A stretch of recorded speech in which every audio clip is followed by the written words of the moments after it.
बिस्मिल्लाहिर्रहमानिर्रहीम। अस्सलामुअलैकुम। मैं हूं आपका इंस्ट्रक्टर मोहम्मद ज़ाकिर और आपका मोहम्मद ज़ाकिर अफरीदी ऑफिशियल चैनल के इंग्लिश लर्निंग कोर्स में खुशामदीद।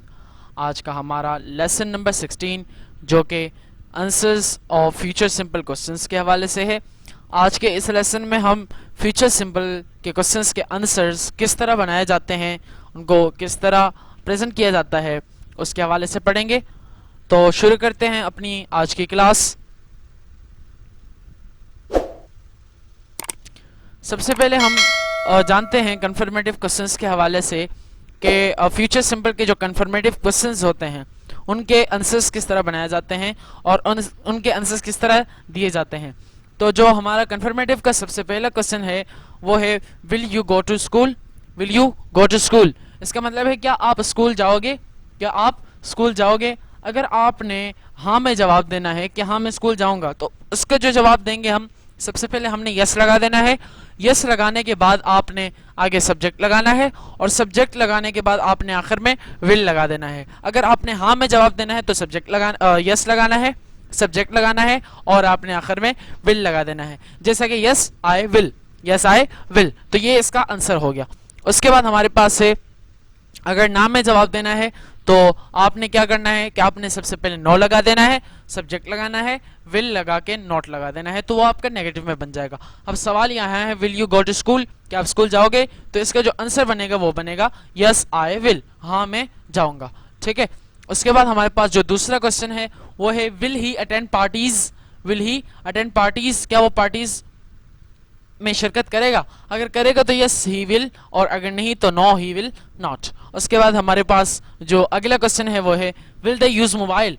विल दे यूज मोबाइल, क्या वो लोग मोबाइल इस्तेमाल करेंगे। अगर करेंगे तो यस दे विल और अगर नहीं करेंगे तो नो दे विल नॉट। ठीक है। तो इसके बाद हमारे पास जो अगले जो आंसर्स हैं वो हैं इंफॉर्मेटिव के इंफॉर्मेटिव क्वेश्चंस जो हैं उनके आंसर्स किस तरह बनाए जाते हैं। तो पहला सवाल जो हमारे पास है वो है where will you eat food. Where will you eat food, आप खाना कहाँ खाओगे, आप खाना कहाँ खाओगे। मैंने जैसा कि शुरू में बताया था जब मैं प्रेजेंट सिंपल के क्वेश्चंस के आंसर बता रहा था कि किस तरह बनाए जाते हैं, तो उसी टाइम मैंने बताया था कि आपने क्या करना है इंफॉर्मेटिव क्वेश्चन में आपने WH वर्ड से लेकर जो आपका हेल्पिंग वर्ब है वहां तक आपने काट देना है। अब इसमें हेल्पिंग वर्ब जो है वो क्या है, विल है। ठीक है। तो हमने वेयर और विल को काट देना है, दोनों को काट देना है। उसकी जगह मैंने ये बताया था, उसके बाद मैंने ये बताया था कि अगर आपका सब्जेक्ट यू होगा तो जवाब में वही सब्जेक्ट आई में चेंज होगा और अगर आपका सवाल में सब्जेक्ट आई होगा तो जवाब में वही सब्जेक्ट यू में चेंज हो जाएगा। अब यहाँ जो सब्जेक्ट है हमारे पास वो है यू, तो ये चेंज होगा आई में। ठीक है। उसके बाद आपने आगे ये विल लगा देना है। ठीक है, आई विल। ठीक है, विल लगा देना है। उसके बाद आपने वर्ब और ऑब्जेक्ट लगा देना है, आई विल ईट फूड। अब आगे आपने बताना है कि आप खाना कहाँ खाओगे, आप खाना कहाँ खाओगे वो आपने आगे बता देना है। क्योंकि आपसे यहाँ वेयर पूछा जा रहा है तो वेयर जगह को बताता है, इसलिए आपने जगह का नाम लगा देना है। ठीक है।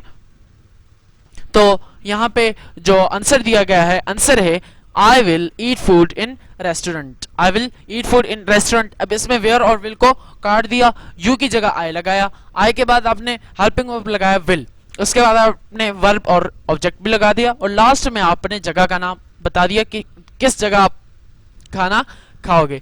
ठीक है। उसके बाद जो हमारे पास अगला सवाल है वो है what will you do in your free time. What will you do in your free time, आप अपने फारिग वक्त में क्या करोगे, आप अपने फारिग वक्त में क्या करोगे। अब इसमें आपने क्या करना है, व्हाट और विल को काट देना है। काटने के बाद यू की जगह आपने आई लगाना है, आई के बाद आपने हेल्पिंग वर्ब विल लगा देना है। उसके बाद आपने आगे अगर कोई नाउन लगाना है तो नाउन से पहले आप डू लगा दें और अगर आपने डायरेक्ट वर्ब यूज करना है तो आप डू ना लगाएं। ठीक है। उसके बाद आपने इन योर, अब यहाँ योर लिखा हुआ है तो जैसा कि यू को चेंज करते हैं माय, यू को चेंज करते हैं आई में, इसी तरह योर को चेंज करेंगे माय में। ठीक है। तो यू की जो पॉसेसिव फॉर्म की है वो क्या है, योर। ठीक है। तो मतलब यू को आई में चेंज करेंगे, फिर उसकी जो यू की जो पॉसेसिव फॉर्म है वो है योर। और इसी तरह फिर हम आई को देखेंगे कि आई की पॉसेसिव फॉर्म क्या है, आई की पॉसेसिव फॉर्म जो है वो है माय। ठीक है। तो योर चेंज हो जाएगा माय में। तो what will you do in your free time, अब इसमें आपने व्हाट विल को काट दिया, यू की जगह आई आ गया। ठीक है। उसके बाद आपने अगर नाउन लगाना है तो डू लगा दो, अगर आपने डायरेक्ट वर्ब लगाना है तो डू ना लगाओ। उसके बाद आपने इन लगा देना है, योर की जगह माय आ जाएगा, फ्री टाइम लगा देंगे। उसके बाद आपने वो बताना है जो आप अपने फारिग वक्त में करते हो, ठीक है। जैसा कि मैंने कहा कि आई विल करोगे, ठीक है, I will play games, I will play games in my free time, ठीक है, या I will play football in my free times. तो इसका आंसर देखते हैं कि इसका आंसर क्या है। तो इसका आंसर है I will go to market in my free time. मैं अपने फारिग वक्त में मार्केट जाऊंगा, मैं अपने फारिग वक्त में मार्केट जाऊंगा। अब इसमें व्हाट विल को काट दिया, यू की जगह आया, विल का हमने हेल्पिंग वर्ब लगाया विल गो टू मार्केट, ठीक है। फिर आपने लगाया गो टू मार्केट, जहाँ जो करोगे वो आपने लगाना है गो टू मार्केट। उसके बाद आपने आखिर में क्या लगाना है, in my free time, in my free time, your की जगह माई लग गया और आगे फ्री टाइम लग गया। उसके बाद हमारे पास जो अगला सवाल है वो है when will he go to school, when will he go to school, वो स्कूल कब जाएगा। अब इसमें हमने व्हेन विल को काट देना है, ही की जगह ही, ठीक है। उसके बाद गो टू स्कूल ये लगा देना है। उसके बाद आपने यहाँ वक्त पूछा जा रहा है तो आपने आगे वक्त लगा देना है कि वो कब जाएगा, ठीक है। तो जवाब देखते हैं, he will go to school on Friday, he will go to school on Friday, वो जुम्मे के दिन स्कूल जाएगा। उसके बाद हमारे पास अगला सवाल है who will you study with, who will you study with, आप किसके साथ मुताल्ला करोगे, आप किसके साथ पढ़ोगे। इसमें हु विल को काट देना है, यू की जगह आई आ जाएगा, ठीक है। उसके बाद आपने विल लगा देना है, स्टडी लगा देना है, विद लगा देना है, आगे आपने नाम लगा देना है क्योंकि हु किसी शख्स के हवाले से पूछता है।